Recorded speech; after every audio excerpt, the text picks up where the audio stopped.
Bakaye apanite ang sang naite ai ni busam lao khâu tung wo ang no xiao nai tre quý khó pha pu thi mi yo apa ba de le su rao te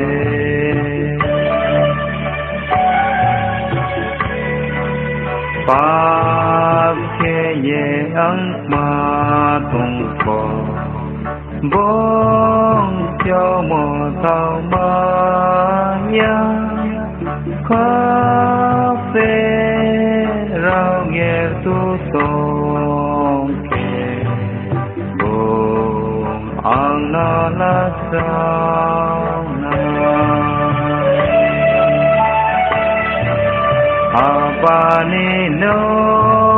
wo Jesu don se tung pa yu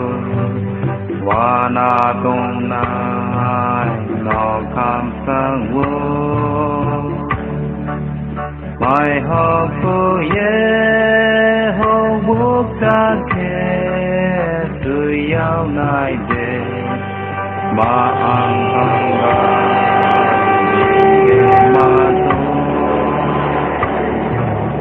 Pháp khe ye ang ma tung ko bong cho mo thao ma ya kha phê rao ye tu tung ke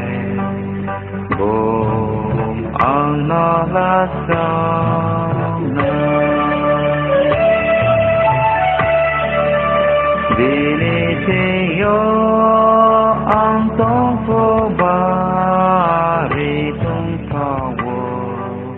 por tim ruin te tu ang tu